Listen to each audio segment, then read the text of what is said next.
Assalamualaikum warahmatullahi wabarakatuh. Bertemu kembali bersama saya Nur Amalia Erhami, Guru Pendidikan Agama Islam SMA Negeri 2 Sambas.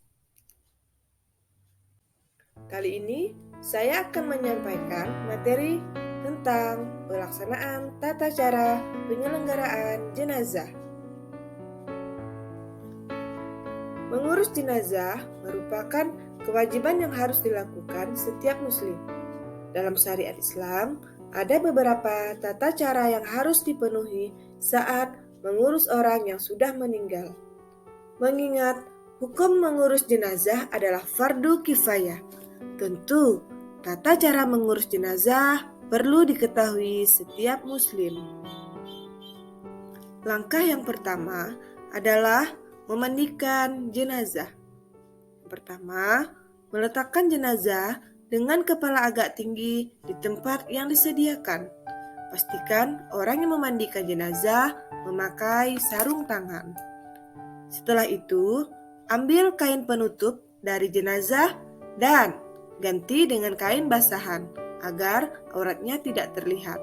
Bersihkan giginya, lubang hidung, lubang telinga, celah ketiaknya, celah jari tangan, dan kaki, serta rambutnya. Langkah berikutnya, bersihkan kotoran jenazah, baik yang keluar dari depan maupun dari belakang terlebih dahulu. Caranya, tekan perutnya perlahan-lahan agar apa yang ada di dalamnya keluar. Kemudian, siram atau basuh seluruh anggota tubuh jenazah dengan air sabun. Setelah itu, siram dengan air yang bersih sambil berniat sesuai jenis kelamin jenazah. Adapun niat memandikan jenazah, Bismillahirrohmanirrohim, nawaitu huslah adaan hazil mayati lillahi ta'ala. Artinya, aku berniat memandikan untuk memenuhi kewajiban dari jenazah ini karena Allah Ta'ala. Setelah membaca niat, miringkan jenazah ke kanan, basuh bagian lambung kirinya sebelah belakang. Setelah itu, siram dengan air bersih. Selanjutnya, jenazah kemudian diwudukan seperti orang yang berwudu sebelum sholat. Perlakukan jenazah dengan lembut saat membalik dan menggosok anggota tubuhnya, kepala hingga ujung kaki, dan siram lagi dengan air kapur barus. Yang ketujuh, jika keluar dari jenazah itu najis setelah dimandikan dan mengenai badannya, wajib dibuang dan dimandikan lagi. Jika keluar najis setelah di atas kafan, tidak perlu diulangi mandinya, cukup hanya dengan membuang najis tersebut. Bagi jenazah wanita, sanggul rambutnya harus dilepas dan dibiarkan terurai ke belakang. Setelah disiram dan dibersihkan, lalu dikeringkan dengan handuk dan dikepang. Keringkan tubuh jenazah setelah dimandikan dengan handuk hingga tidak membasahi kain kafannya. Setelah memandikan jenazah, berilah wangi-wangian yang tidak mengandung alkohol sebelum dikafani. Biasanya menggunakan air kapur barus. Selanjutnya, cara mengafani jenazah. Yang pertama, siapkan tali-tali pengikat kafan secukupnya. Kemudian, letakkan secara vertikal tepat di bawah kain kafan yang akan dijadikan lapis pertama. Bentangkan kain lapis pertama yang sudah dipotong sesuai ukuran jenazah. Langkah berikutnya, beri wewangian pada kain kafan lapis pertama. Setelah itu, bentangkan kain kafan lapis kedua yang sudah dipotong sesuai ukuran jenazah. Beri wewangian pada kain kafan lapis kedua. Setelah itu, bentangkan kain kafan lapis ketiga yang sudah dipotong sesuai ukuran jenazah. Beri wewangian pada kain kafan lapis ketiga dan letakkan jenazah di tengah-tengah kain kafan lapis ketiga. Yang keempat, tutup dengan kain lapis ketiga dari sisi kiri ke kanan, kemudian kain dari sisi kanan ke kiri. Kemudian, tutup dengan kain lapis kedua dari sisi kiri ke kanan, kemudian kain dari sisi kanan ke kiri. Selanjutnya, tutup dengan kain lapis pertama dari sisi kiri ke kanan, kemudian kain dari sisi kanan ke kiri. dan ikat dengan tali pengikat yang telah disediakan. Setelah selesai memandikan dan mengafani jenazah, tata cara mengurus jenazah berikutnya adalah menyolatkan jenazah.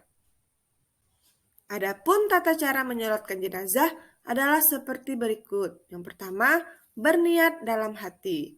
Yang kedua, berdiri bagi yang mampu. Yang ketiga, melakukan 4 kali takbir, tidak ada ruku dan tidak ada sujud. Yang keempat, setelah takbir pertama membaca Al-Fatihah. Yang kelima, setelah takbir kedua membaca sholawat. Allahumma sholli ala Sayyidina Muhammad wa ala ali Sayyidina Muhammad. Yang keenam, setelah takbir ketiga membaca doa untuk jenazah. Allahumma firlaha warhamha wa'afi wa'fu anha. Yang ketujuh, takbir keempat membaca doa sebagai berikut. Allahumma latah rimna ajrohu wa la taftina ba'dahu waghfir lana walahu. Kedelapan, salam.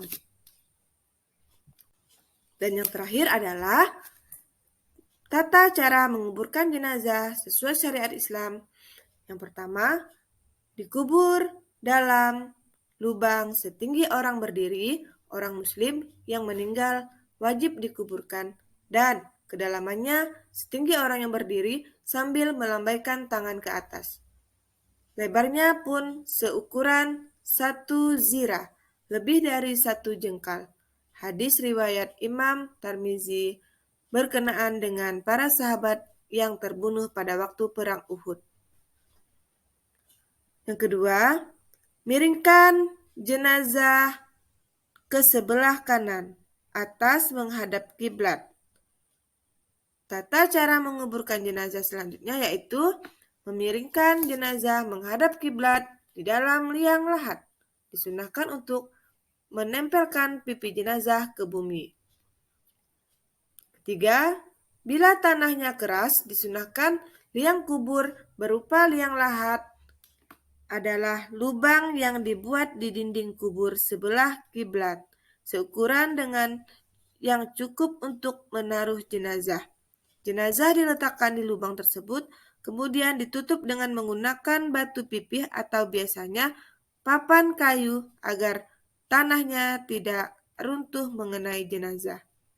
Keempat, melepas tali ikat jenazah. Setelah jenazah diletakkan secara pelan di dasar kubur, disunahkan pula untuk melepas tali ikatannya dimulai dari kepala hingga kaki.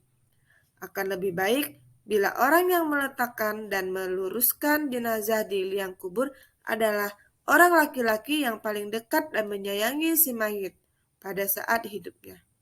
Pada saat meletakkannya di liang lahat disunahkan membaca Bismillahi wa ala sunnati Rasulillahi sallallahu alaihi wasallam. Demikian tata cara menguburkan jenazah. Sekian yang dapat saya sampaikan materi penyelenggaraan jenazah. Kalau ada salah mohon dimaafkan. Dan terima kasih. Wassalamualaikum warahmatullahi wabarakatuh.